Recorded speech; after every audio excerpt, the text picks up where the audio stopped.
This is Dr. Josh McConkey. Just had a great interview with Kim. Please watch the show. You can learn all about my book, Be the Weight Behind the Spear, and how you can get involved and help save America.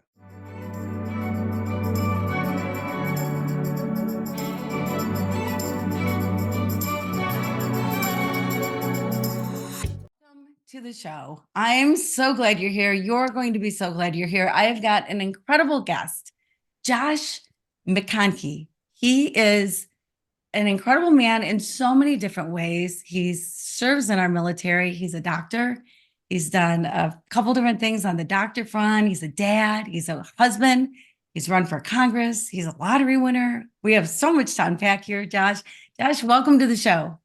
Thank you very much. I really appreciate the invitation. Yeah, well, I am so happy that you're here. As I've been reading up about you, we met a little while ago briefly, and I thought, man, I got to have that guy on my show because you are just like this great American hero in a lot of ways, and you yet I think sometimes people go, wow, this guy's got it all. He's got everything. He's got his act together. He's perfect in every way. You're Oh, no, no. cute. You got a cute wife. Your kids are cute, and all this stuff.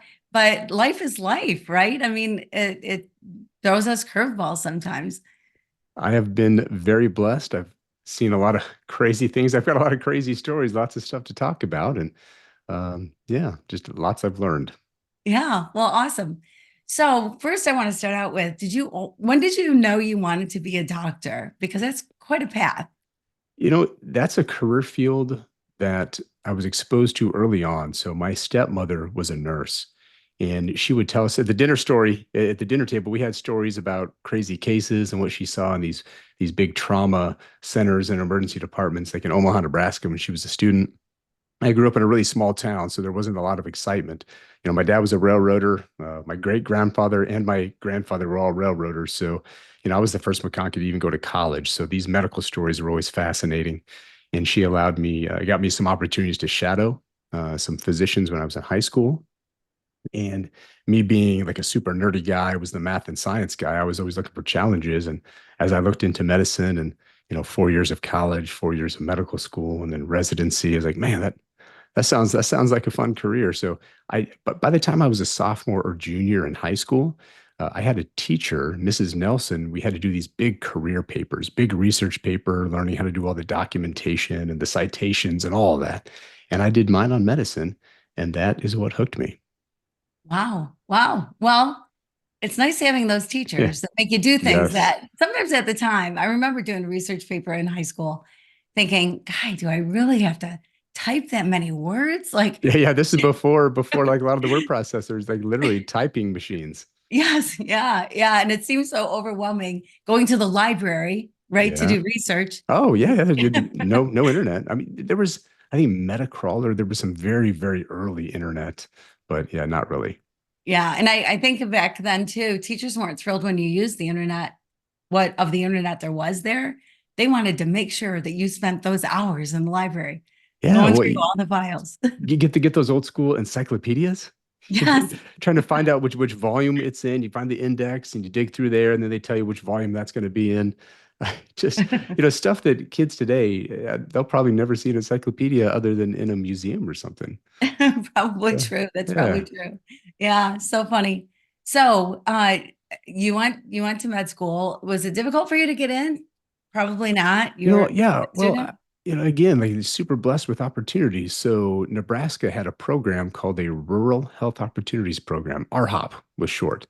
I had a ROTC scholarship and a couple other scholarships, I think it was Oregon, USC, Marquette, and I applied for this Rural Health Opportunities Program, and they wanted you to stay in Nebraska. So they had two schools. One of them was Chadron State College, and if you got into this program, you basically were accepted into medicine as long as you kept your GPA and scored a certain, on the MCAT testing. And so I couldn't pass up that scholarship. I mean, to get into medical school essentially as a senior in high school, as long as you knock down the grades and it kept me in Nebraska. So it accomplished its purpose. And I still fly out to Nebraska to work each month, keep my end of the bargain there. And, from a small town, it was a great opportunity. Yeah, no kidding. That is a great opportunity. And You have to have the brains to be Yeah. accepted into a program Well, like a that. lot of studying, a lot of studying. I mean, essentially every night in the library till midnight for like 4 or 5 years, like Yes. every night. Yeah. Yeah. Not a surprise. It's a lot. It's a lot of Yeah. work. But then you got there, and because of ROTC, you were part of the military. Well, yeah. So they didn't even have an ROTC program at Shatter State. So I Oh, took a direct commission as a medical service corps officer with a degree. And then when I graduated medical school, made that jump to medical corps. So I had always wanted to serve in the military. I was not able to use the ROTC because the school was small and in rural Western Nebraska. So I took a direct commission later on and got to do some very fun things. yeah. Fun things and difficult Uh, things, I'm sure. Yeah, when you say fun, I'm an emergency doctor, so I'm an adrenaline junkie. I always have been. Now I bit off way more than I can chew. You know, as an emergency doctor, I found myself in Iraq and I was flying Medevac. So in 2007, I was part of the surge where President Bush had called up like 10,000 additional troops. And it overall was a pretty big success, but the Iranians had got involved. They had equipped the insurgents with this acoustic software that would triangulate an aircraft position, and they were shooting down a lot of helicopters. So they shot down 8 helicopters in a 2 week span. The day I landed in Iraq, they shot down one of our unit's helicopters, and I was scared out of my mind. Uh, it was a, without a strong faith, I don't think I would have survived that mentally at all. Made a phone call to my cousin Zach. He's a special operator, special forces guy, and I'm like, Zach, I think I made a very bad decision here. They're shooting down all these helicopters. They killed a flight surgeon 2 weeks before I got there. His name was Colonel Allgood, and I was pretty sure that I was going to die. And my cousin's like, you know what? I mean, you're an adrenaline junkie. This is the best adrenaline rush of your life. If you get shot down, you are literally flying into the face of death to go save some lives. There's no better way to go. So, I mean, you can cry and whine about it, or you can just get strapped in for the best adrenaline rush of your life. And once you just get over that fear of dying and you just pretty much resign yourself to, hey, I'm going to die here. I'm going to go out like a rock star. Then you can get things done. But it was a very surreal couple of weeks until you could kind of reprogram your brain. And then once you don't care about dying anymore, then you're fine. Wow. Yeah. Yeah. That's not an easy thing to do. I mean, to Uh, wrap your mind around that, that's a lot. And how old were you? Early 20s? so, yeah, 27, 28, yeah, like late 20s, coming out of residency. And I didn't have kids yet, I hadn't met Elsa yet. So, boy, with kids, I think that would have been a really hard decision. Wow. Mm. Yeah, right, for sure, for sure. Well, for your poor, stepmom and dad waiting for you to Yeah. come, that is not easy to watch your son. No, yeah, yeah. Oh, my mom was a nervous wreck. I don't think she slept for months while I was there. Yeah, no kidding. No kidding. I'm sure that's true. A lot of prayers going up for you. A lot of prayers. Oh, yeah. Yeah. In fact, I've got a good picture up in my office here of my chaplain, Jim Higgins. uh, was our unit chaplain, and I've stayed in touch with him, and he was able to come to my uh, assumption of command. I took command at Andrews Air Force Base, and that meant a lot to have him there. It was really cool. I hadn't seen him in quite a few years. That is cool. That is cool. So you were okay with your tour being over, I'm guessing, when you got to Yeah. come back to US soil. Yeah, I was very relieved. Now, the crazy thing there is they had asked me to extend, so they didn't have a flight surgeon to backfill my position. So I was, you timed out, you get ready to go home, and they asked me if I would stay, and I sat down with Chaplain Higgins and Joe Kelly, a good colleague with our commander, and talked about extending for the last like 2 or 3 months of their deployment to cover. And I was married previously, and there was a lot of craziness going on at home. I knew I was coming home to a divorce, and um, basically just talked to them, and they said, you know what, we can handle it. We've got a physician assistant, Joe Kelly, can cover for you. Why don't you just go home and move on with your life? I had actually taken the LSAT and was starting law school. I was pretty upset by some of the things that I saw in Iraq, and I wanted to do something about it. So I thought getting a law degree and maybe getting involved in politics or something would be a good route to go. And I did come home, and 2 weeks after I left, my flight surgeon trailer was rocketed at noon. And the fragmentation from all the rockets just destroyed my desk and the fridge right next to me. Had I stayed, I would have 100% been killed. Oh my word. I would have Wow. been sitting right there during lunch, answering some emails like I did every single day, and I would have 100% been killed. Wow. So, Wow. What yeah, does that so feel like? it was wild. Joe had called me, so I would call in every few days, just checking in on everybody. There was one of the lieutenants, MacArthur, had actually got hit with some shrapnel on his way to lunch a couple of days before that, and so I called to check in on him. And Joe's like, "You're never going to believe this. Uh, the flight surgeon trailer was rocketed." And it happened right at noon. It just destroyed your entire desk. Like you are extremely lucky. It's very good you didn't stick around. So, just some of those lessons. I'm a big military history fan, and for me, being born in the '70s was, I've lived in the shadow of the Vietnam War my entire life. So, Full Metal Jacket, Apocalypse Now, Platoon. And they always say, like, bad things happen to volunteers. Like, don't volunteer, don't extend your tour, like you're guaranteed to die. And had I stayed, I would have been killed. Wow. Wow. That whole thing would have come true had you have stayed. Yep. Yes. Yeah. So I'm Crazy. wondering, what does that do to your psyche? Like, I mean, that's kind of heavy in a way. Oh, You yeah, could very take it much that so. way, right? You Yeah. know, I've never felt like I've had, PTSD, but I certainly carry a weight and just some stories here and there that, you think about the things that you did, you take a lot of pride in what you did. But I certainly think about those guys a lot. I did actually a big speech on Memorial Day this year and got to talk about one of my flights in particular that was real special. If people want to check it out, it's on my YouTube channel. They can go look at that. It's my Memorial Day speech from last year. Um, seen a lot of stuff, but you are so thankful for what you have. And for me, I wake up every single day wanting to do something to honor those men and women. I mean, I carry those body bags, on those helicopters, and it's tough. They're extremely heavy, um, like physically and then emotionally. Just when you pulled the first one off, whew, yeah, Mm. tough memories. Yeah, I would imagine so. I would guess so. So many of us have somebody who dies in our life, and it's devastating and it's hard, Yeah, right? And absolutely. And I know you've been through a lot as well. yeah, yeah, but not like tons of my friends, lots of my friends, within months at a time.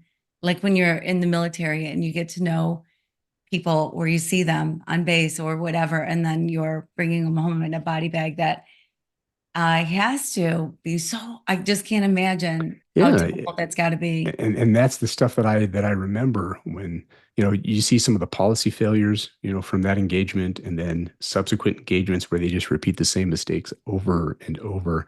And then that's really what motivates me. It's at some point, I want to have a say in that room and actually do the right thing, because I've seen so much policy failure over the years that it costs lives. Those decisions cost lives. When you're the one carrying those body bags off the field, it becomes very personal.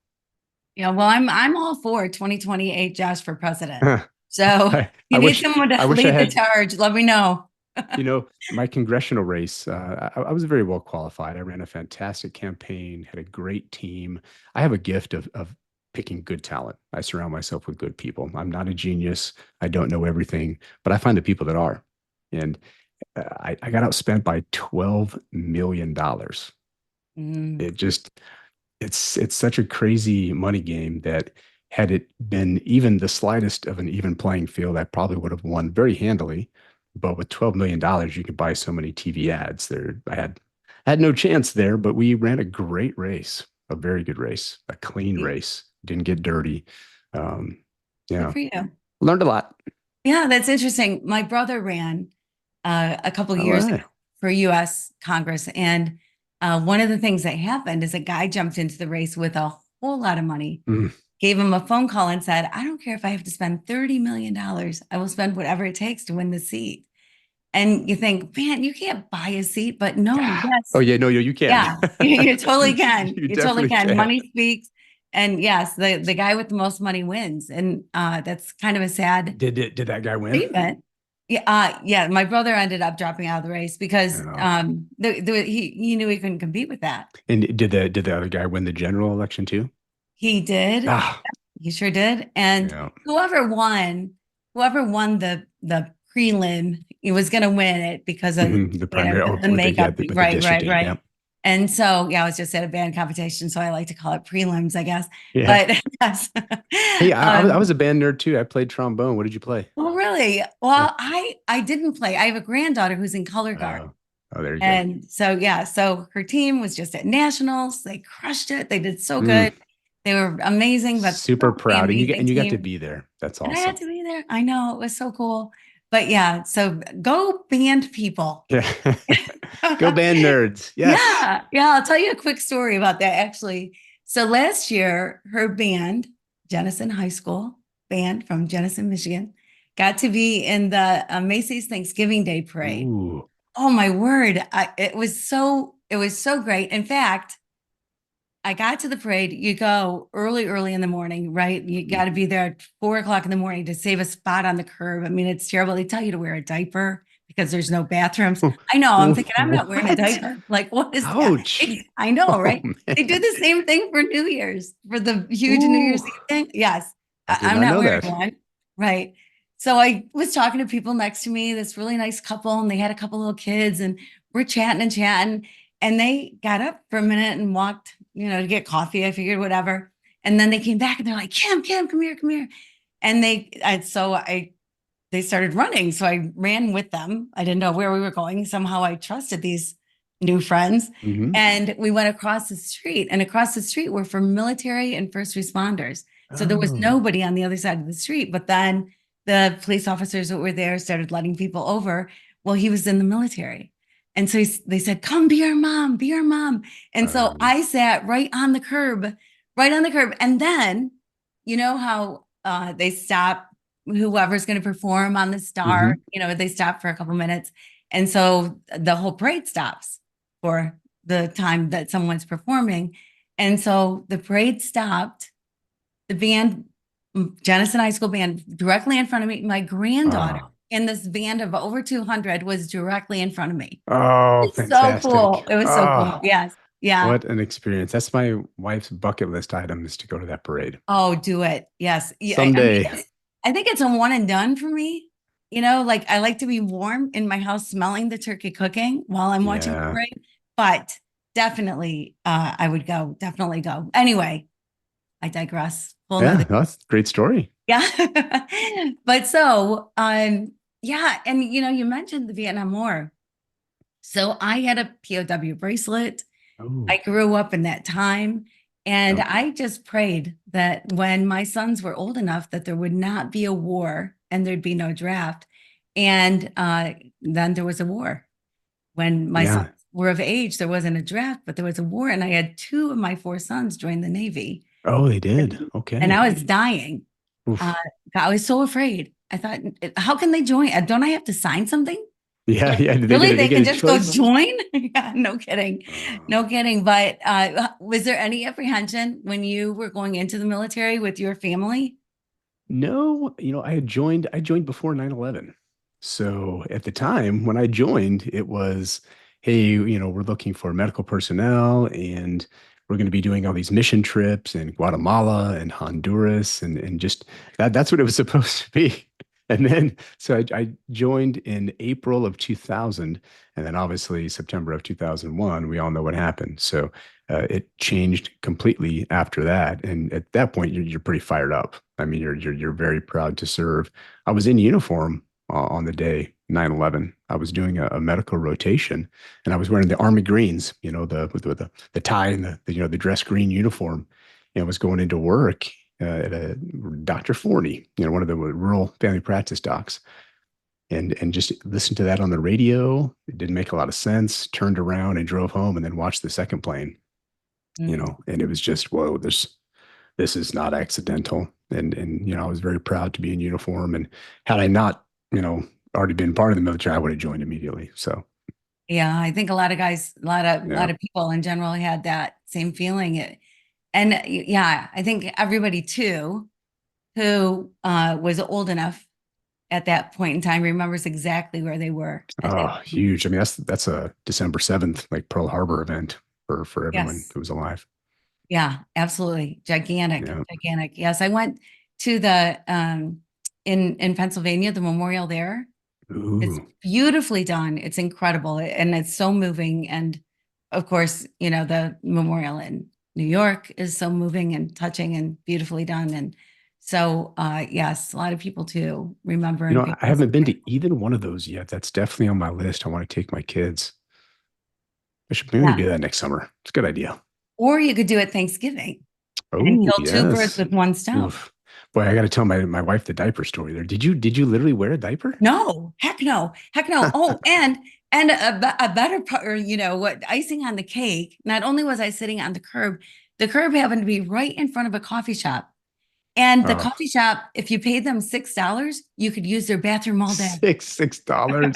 That's $6 I Oh ever spent. man. I'll tell you Oh, I what. bet they Yeah. made a killing then. Oh yeah, I'm sure that they did. And I was happy to Wow. pay it. I was happy to pay it. So yeah, it's an interesting time, but it was really fun Yeah. and fun for the kids and great experience. But so then you're married, you got kids, and Well, yeah.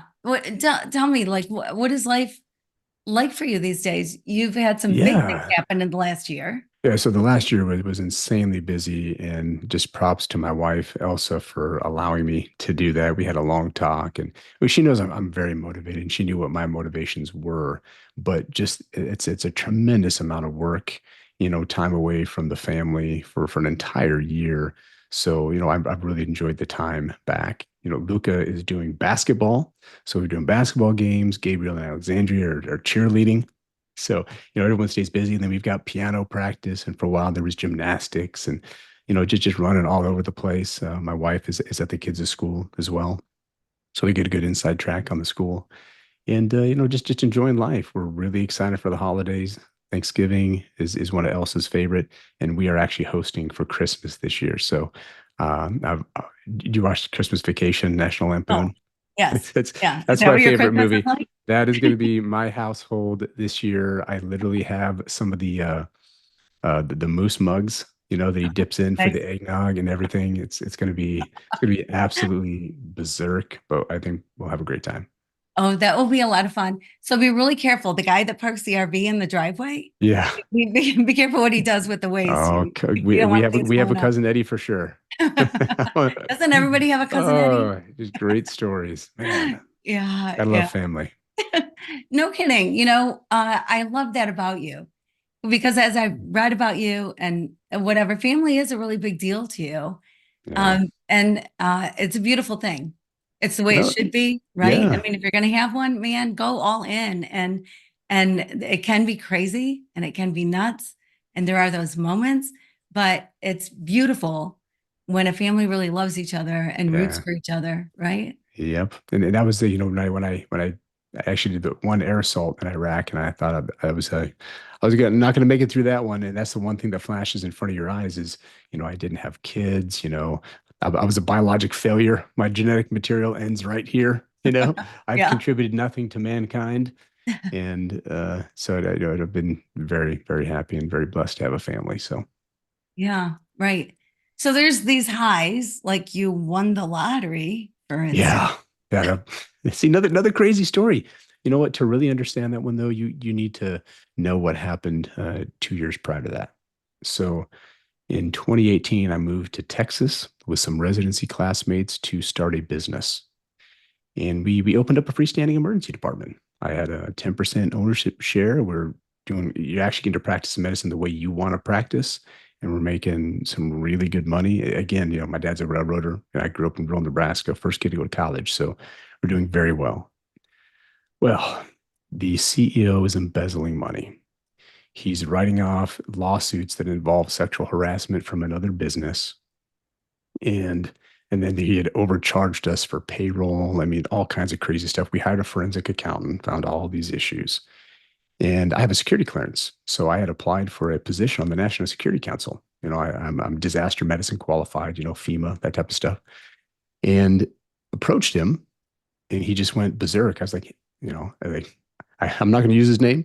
Hey, I have a security clearance. I cannot be a part of this. I know about this. And he first offered me a bribe for $3.4 million. So it shows you how worried he was. So $3.4 million, I told him to shove it up his rear end. I was like, I'm a colonel in the US Air Force. You can't buy me.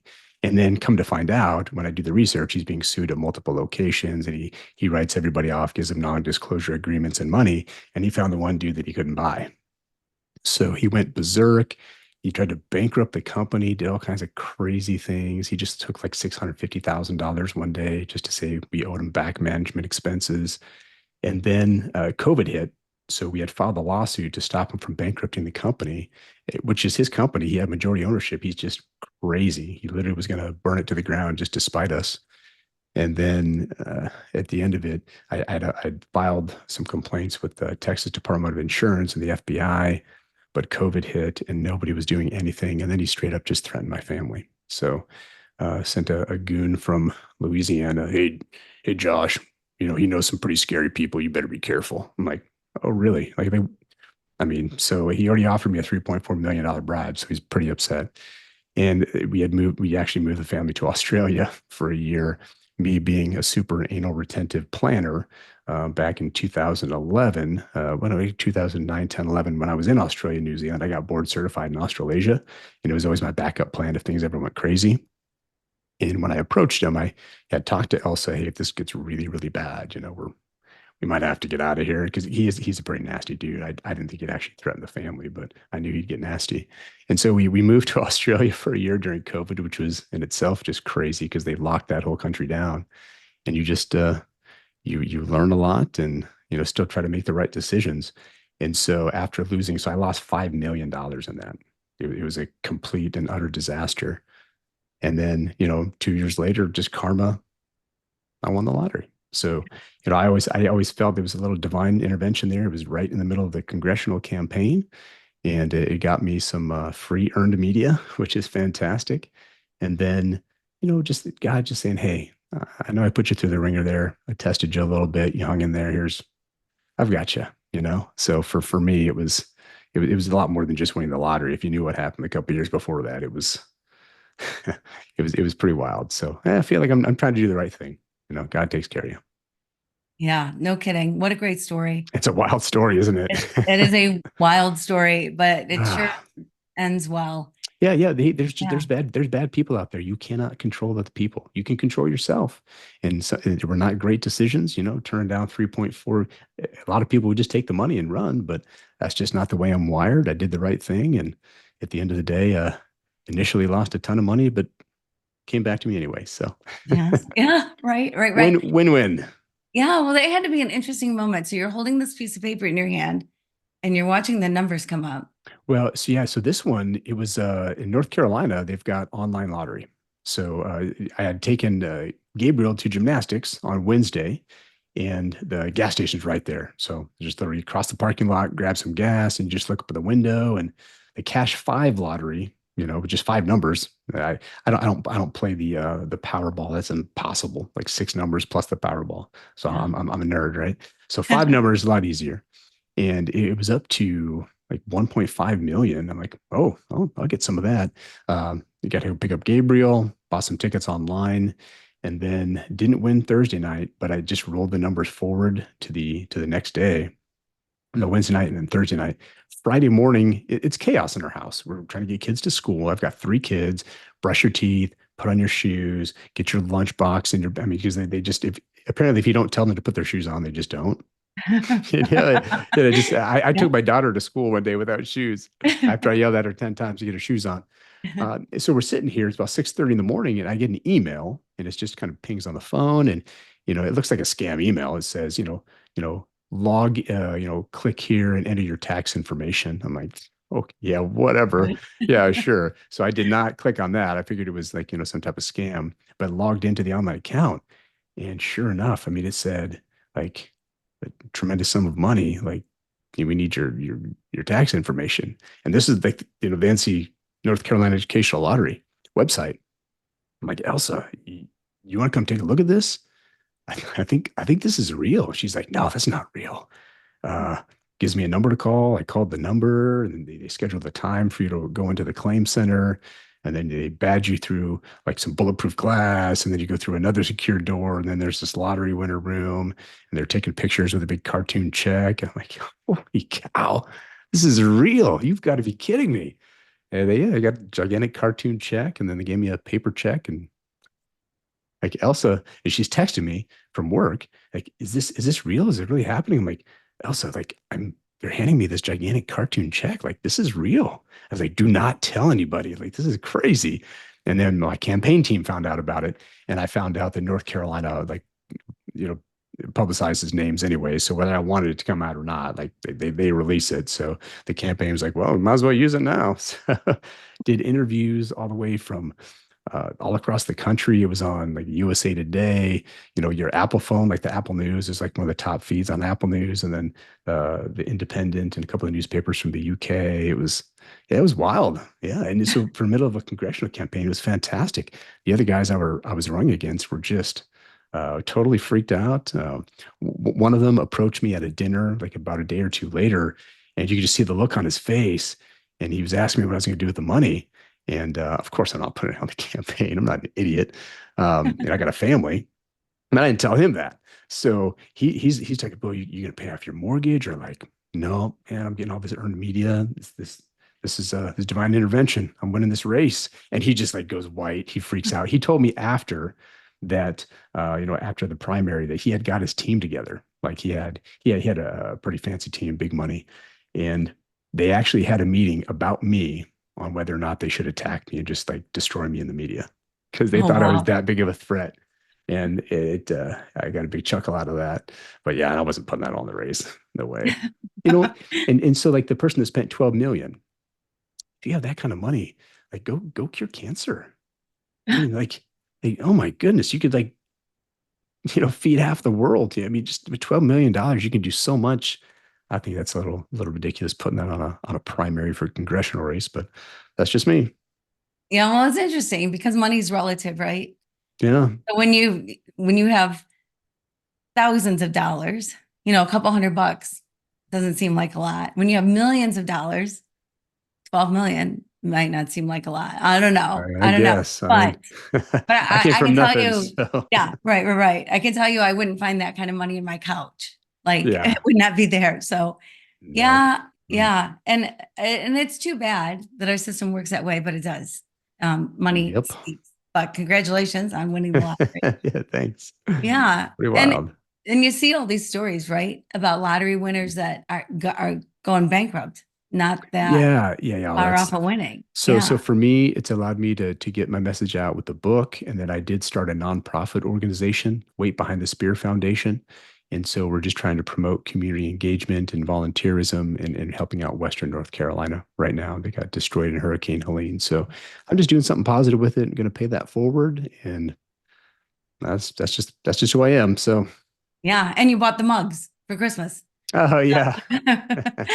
So you're doing lots of I good things did. with Yeah, money. yeah, the moose. That's I awesome. can see them out my office here. They're pretty funny.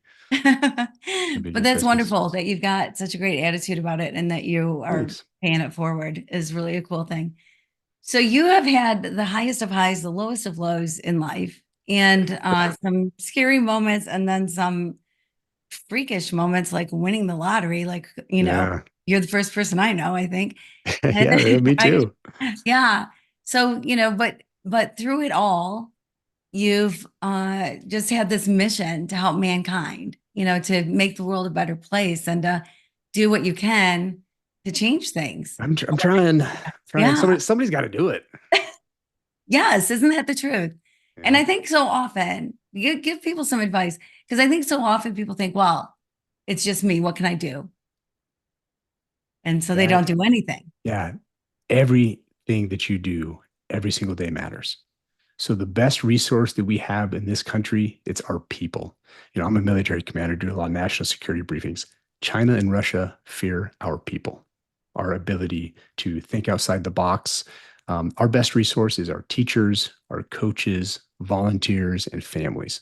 So, having worked with special operators in the past, like some combat search and rescue, I mean, these guys are kicking down doors, taking out Bin Laden, rescuing the kids in the cave system in Thailand in 2018 when they all got stranded down there. Every single one of these guys are just absolute heroes, and they have a favorite teacher or a favorite coach or one of their family that gave them the amazing confidence to do what they do. It takes an entire country to produce that type of individual. I mean, they're just special. They are unique. And that's what I'm trying to harness is that resource and get Americans to engage their community. Because whether you're volunteering in your school or your church, or you're a coach in Little League, or you just go to the animal shelter, maybe you love animals. Like, well, one of those animals can be an emotional support animal for somebody. Everything that you do matters. And if you realize that and you empower yourself to just move forward, even just one individual can have a huge impact. And that's very real. Right, right. Yeah, that's great advice because Yeah. it's true. There are times that you can feel like, am I getting anywhere? Am I really doing anything? And then this crazy thing happens where you fast forward, all of a sudden you're 5 years after and you can look Yeah. back and go, wow, I Yeah. guess I did do something. They And have a part to play, and they may not even know what role they played, but one of these kids that's running around out here is going to be the first human being on Mars, or one of them could be the next president, or one of them is going to be a police officer or a firefighter or some special operator that does something amazing and like saves the world. You don't Mhm. know. But Right, everybody has had like all of my teachers, and I tried to think as many as I have been able to that are still alive, since writing the book. And I've got some great stories in there about some of my teachers that had a big impact on me. I mean, you just don't even know what type of impact you have on people, until like without writing the book. I mean, nobody would have known about me. So, right, right. it's very, very powerful. Yeah, it is so true. It is so true. Teachers have huge influence on our lives, and we Yes. should thank them, by the way. Yep. So yeah, Yes. that's a great idea. Thank a Yes. teacher. So my wife's a teacher. My mom and aunt are teachers. They've both just retired recently. So I love teachers. Yes. Yeah. Yeah, me too. I've had teachers too that have had just gigantic impact on my life and changed the trajectory. Like they can Yeah. change things for you, give you the confidence, let you know what you're good at. All kinds of things can Yeah. happen.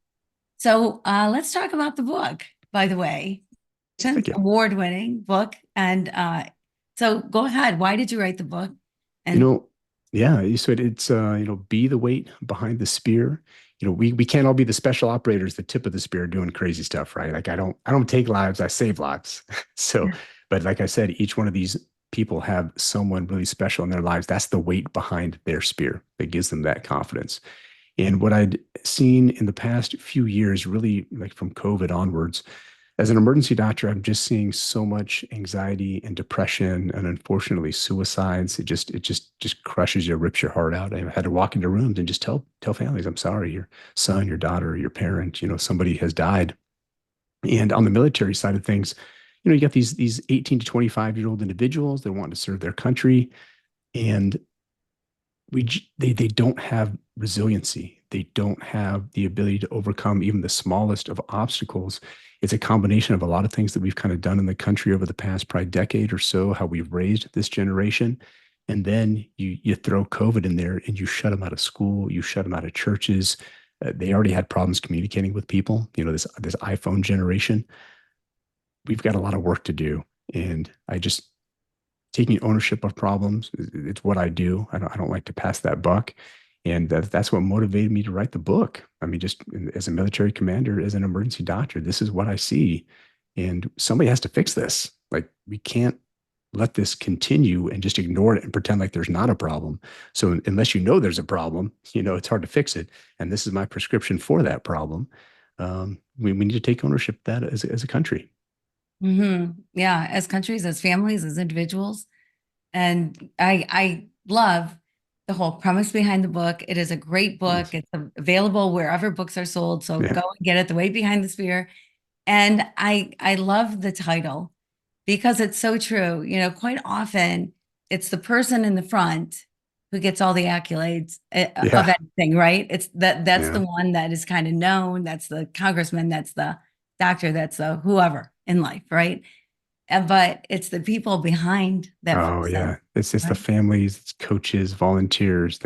So many people have had impact on that individual. That's what makes us special. That's what sets America apart right there.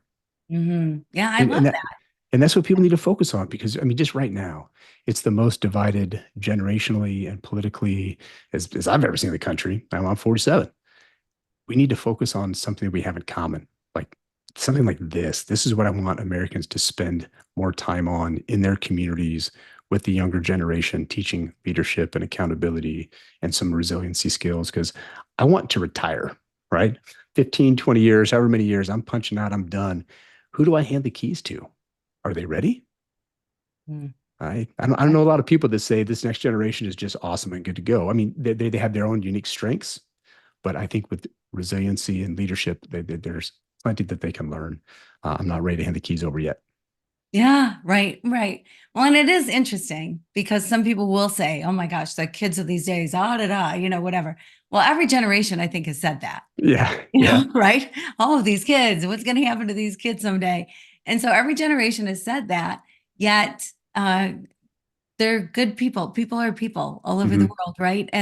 And so yes, these kids have grown up with screens. My sons, when I was having kids and they were growing up, it was the beginning of computer games, beginning of Yeah. Nintendo, Mario Brothers Oh and all yes, the that stuff. classics. Yes, and I'll tell you, I had criticism because I let my kids play these games because they should be out playing baseball. And I'm like, well, they're not that coordinated, so I'm not sure how Yeah, to play baseball. But whatever. So they were coordinated, I guess, with video games. yeah. And certainly we limited it and we limited their computer time. But those two sons who were I've got five kids, those two that were so into it, one of them now works for NASA, works on Sweet. Artemis, and then the other one is an MD, PhD. Yeah. And Oh, he's done cancer research and yeah. discovered some Wow. things that had never been discovered before. And so I guess it was okay. I Yep. guess the computer time was okay. And so I look at the kids today, and they have every answer they want at the tip of their I finger, know. right? On a phone within seconds. Yeah, No encyclopedias. right. So they're not us spending hours and hours at the library doing the research. The research is done for them. So then they can act on it instead of waiting to get the research done to be able to make the next move. Yeah, and that phone like that everyone carries around has more computing power than what put man on the moon in 1969. Isn't that It's crazy? crazy. Like Yeah. that basically that phone like put man on the moon. Mm, it's amazing. Whew. Yeah. Yeah, no kidding. Well, and I see lots of hope with kids of today. Yeah, oh, You know, America I will don't see these. overcome. Yes, absolutely. Absolutely. And leaders will rise up and there will be great teachers that will influence and all Yeah. the things. So when people buy your book and then buy several copies because they'll Oh, be giving away great. for Christmas, for Yeah, birthdays, for Father's Day, Mother's great Day, Christmas whatever, presents. right? Yeah, yeah. So buy half a dozen, buy however many you want. But because it is a great gift, because there's so much good in the book. What is your hope that people get out of the book? I want them to just realize that they matter, that those decisions matter every day, and that, getting out there and just volunteering in your community just, makes everything a better place. Everyone has something different to give, and everybody has a breaking point. Been doing medicine for a lot of years, even these special operators. Would you think they're just like untouchable heroes? I mean, everyone has a breaking point. So, develop uh, that support around you, your family, your friends, your coworkers. It's a team sport. Like this is America's team sport right here, is developing this next generation, and everyone has a part to play, and everyone has a skill to give. So everybody's different. Yeah, absolutely. So I don't know if you know this about me, Josh, but several years ago, I lived a year, this eat, pray, love year, trying to figure out the real meaning of love. And I was chased by a motorcycle gang. I was in Haiti most of the time. I I saw side that with the Haiti stuff. tarantulas Yeah, and things. Yeah. And so the things that I found out about love, though, just backed my world, just changed my life in so many ways. And as I look around, one thing I learned is that you don't judge anybody. Everybody's walked in different yeah, shoes, right? Nobody's walked the same path. So even with political stuff. People believe politically what they believe, or they're in some party because of the walk that they've had, the people that they have had influence in their life, the things that they've read, whatever walk that is. And so it'd be nice if we could all come to a point where we go, people are people and they can believe whatever they want to believe and they can be whoever they want to be. And we have no control of that. Yeah. But yeah, so we can have conversations instead of confrontations, and we can, Yeah. get together and have a meal without the mashed potatoes ending up on the wall and somebody Yeah. screaming, running out of the house. Yeah.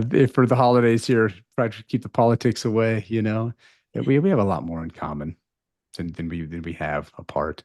And yeah, my family certainly has a wide range of political beliefs as well. My sister and I, we have a lot of discussions. It's always fun. But at the end of the day, we just chat about it. Yes, which is the way it should be, which if Yeah. everybody could do that, everybody would be happier and we can learn from each other. Yes. Yeah. Because we tend to label people, right? We put labels on them. We give them a name other than their own name and then make assumptions, like, oh, I love everybody, but those darn Democrats, they're doing, or those Republicans, they're doing, whatever. Yeah. Or And even then, even generationally, like yeah, this younger generation, they just give them some little fad name and like, ugh, kind of write them off. Like it's not productive either. no, it is absolutely not productive. And we're not the labels that people put on us. Mhm. So if we can come to a place where we go, wow, it is all about supporting each other. It is one big family here, Yeah. and it is a team sport that we're Yeah. playing, and all the things that you point out in this great book that you wrote. Man, that those are the things that are going to change the world. I hope so. We're gonna find out. Yeah, we are. We are. So I'd love to hear some great story, like something that's happened in your life that you're like, man, I learned a lot from that, but I'm glad I went through it. I got through it to the other side. Yeah, just medical school, right? Just the years and years kind of pushing yourself, wondering if you really have what it takes. You know, Getting into emergency medicine, like my intern year, my first night on call, I was just absolutely paralyzed. Just oh my gosh, I'm gonna kill somebody if I miswrite a dose of medication, or if I don't read the ZKG right. Like, oh my gosh, I'm gonna kill somebody. Now, what you come to realize is that there's always nurses looking out for you, making sure that the dumb intern doesn't kill anybody. And there are always senior residents and attendings that you can bounce things off of. So I tell residents, I was a professor at Duke University and have done a lot of teaching. And I tell residents, like, the doctors don't kill people. Idiot doctors that don't know their limitations kill people. Mm. So you can't possibly know it all. Don't have a big ego. Ask for help. You don't ask for help, you're going to kill somebody. That there's always nurses, and I realized that. So that first night, I remember giving a couple of medications, and there were some heart arrhythmias, and I remember calling for help and kind of reinforce some of those decisions, and realizing that you're not completely alone. I mean, you feel like you're alone at 3 a.m, with patients, but there's always someone you can reach out to. Know when to call for help. That is extremely important. Yes. Yeah. Yeah. I like that. I like that you said that. And earlier you said that you surrounded yourself by good people, that Yeah. you know that you don't know it all. Yeah. And Apparently, Texas, I didn't though. Nobody, well, nobody's perfect. nobody's perfect, exactly. Something's going to happen, but I'm sure Yeah. you learned a lot from that too. So it's, Oh, I sure did. yeah, and you're alive to talk about it. Yeah. So yeah, yeah, the lessons we learn. Sometimes they come when we don't necessarily want them, but Yeah. That was a painful one. yeah, no kidding, very painful one. But it's good at the same time. Like it's, I every once in a while I'll hear somebody say to me. In fact, I heard a doctor said to me recently that when something did not go as planned, he Mhm. said, "Well, things happen for a reason." And I went, "Well, I don't believe that way. Like I believe in God, but I don't believe he's a puppet master going, you know what? Kim stole that pack of gum when she was in seventh grade. So when she's that age, I'm going to make that doctor screw up her surgery. Yeah. I don't think Jeez. that happens, right? Like that No. doesn't happen. So stuff happens, absolutely. And people are human, absolutely. Like, of course, stuff is going to happen, but it's how we react to it and what we Yeah. do with it, Yep. right? How do you respond? I mean, there's nothing wrong with failure. There's always going to be mistakes made. Like, what did you do with it? You know, fear is Right. a fantastic motivator. I found that out in medicine. Like fear, like the fear of killing someone is a very good motivator. Like I would imagine I that to be study true. extremely hard. Yeah. Yeah, no kidding. So thank you for Yeah. studying hard. Yeah. Thank you on behalf of all of your past Yes. and future patients for all of your hard work.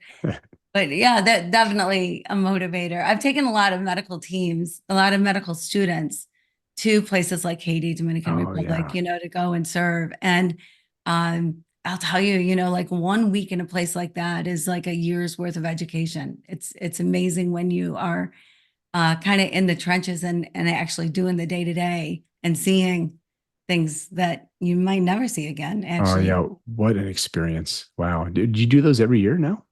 Well, I did several a year, actually Oh, for years, wow. and now I just do one a year because Haiti is one of the main countries I work in, and Hmm. is not a place.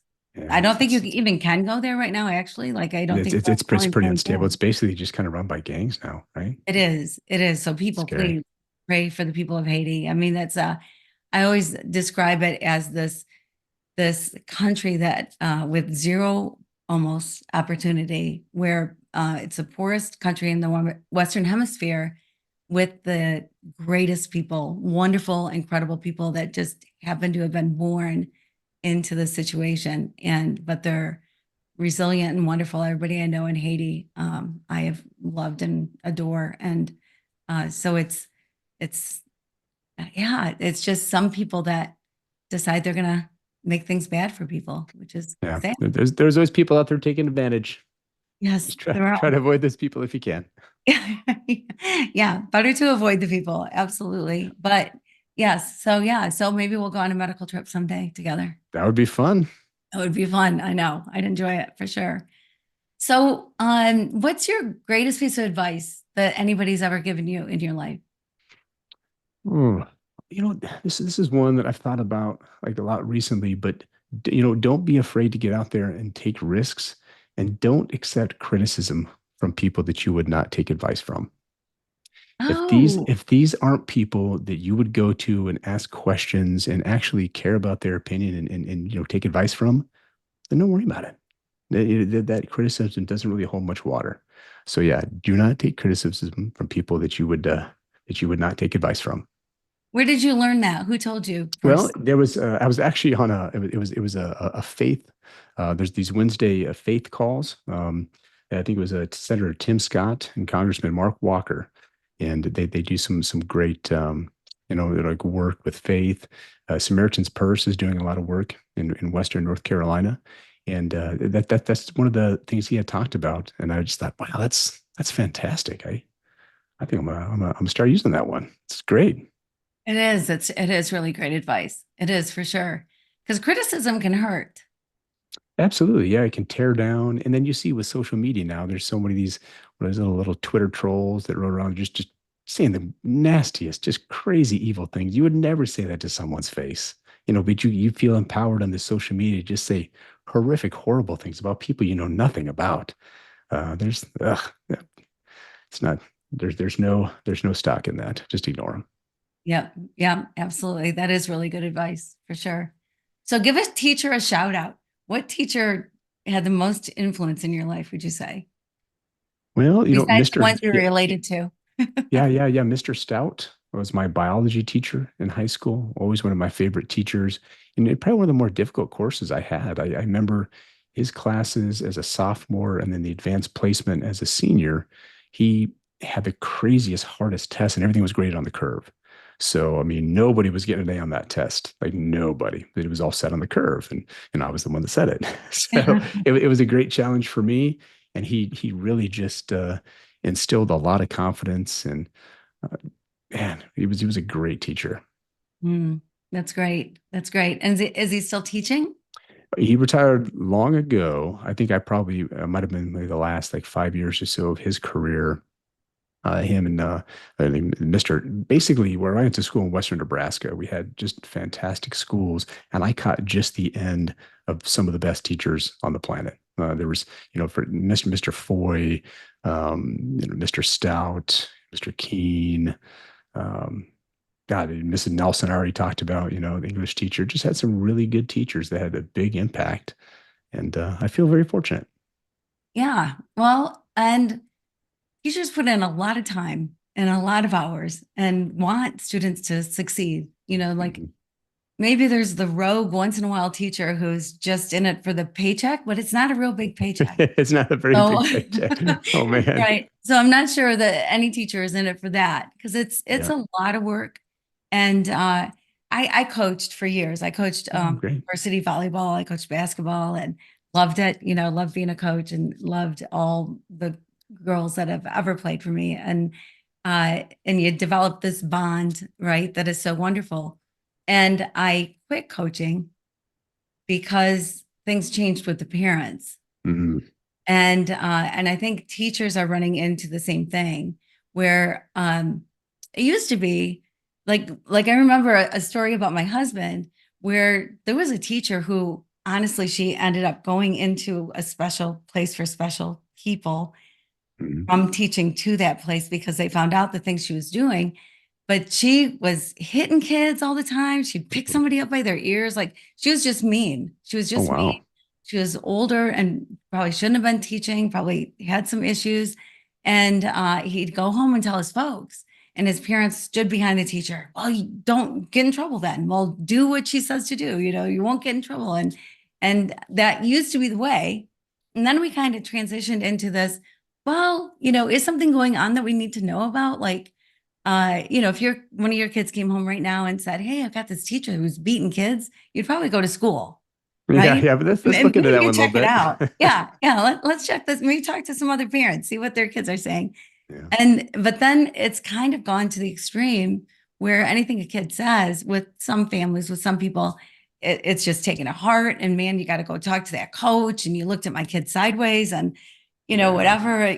And so it's like parents, I think, my opinion is that parents need to realize that one of the greatest gifts you can give your kids is other great adults in their life, right?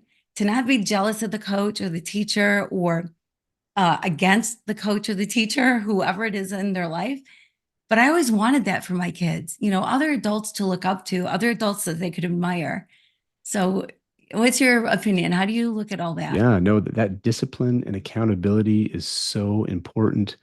The stories that my mom would tell me just before she retired, the school system, she was out in Seattle. You couldn't even fail kids. They would do absolutely nothing, nothing, like have a zero. You cannot fail them. You can't. So if you can't hold them that accountability, we need to empower our teachers more. I think that pendulum has swung kind of in a lot of the public schools, so far. Um, we've removed their ability to hold kids accountable. And, Mhm. everybody's not a winner. Okay. There are winners and losers in real life. So even if you pass them through a school system, it doesn't help because they still have to enter real life at some point and enter the workforce. And for business owners now, they're dealing with so many issues of just like the accountability, the lack of ownership, no resiliency, these types of things. So, the school system needs to be empowered more, those teachers. That's my Yeah. thought. I agree. I agree. We got to stand behind our teachers, support them, and not quite the extreme Yeah, of yeah. my No case with beatings. my husband. We'll No, stop short of the don't do beatings. that. No, Yeah, no you don't have beatings. to. Right, don't have to beat anybody. But yes, I mean, if you're sending your kids to school for an education, goodness, Mhm. let them get an education and make sure that they do and be involved. And I know it's hard for some parents because they're working two jobs or whatever's going on. Yeah, But as much as possible, know what's going on with your kids and be involved and it's fun, right? Isn't it fun to see your kid on a soccer field or baseball yeah, court or yeah, basketball yeah. We're court, doing baseball field? basketball and cheerleading right now, so we're enjoying those. Yeah, those are a lot of fun. Josh, this has been so fun to talk to you. I really enjoy you and everything that you do, everything that you stand for. And again, your book, where can people go? Where do you want people to connect with you? Yeah, thank you. It's been a pleasure to be on the show. I tell you, thank you for the opportunity. The website, weightbehindthespear.com, WEIGHT, weightbehindthespear.com. On Instagram, it's Josh McConkey MD, and Twitter X is McConkey 007. All right. I'm a James Bond fan, so Apparently, James Bond and A Christmas Story and yeah. Christmas whatever. Vacation. Oh, Christmas Vacation. Yes, yes, and more, I'm sure. So anyway, well, Josh, again, thank you so much for being here. People, please reach out to Josh, and thank you for joining the show. And until we see each other again, be blessed. very blessed. Been a pleasure. Thank you.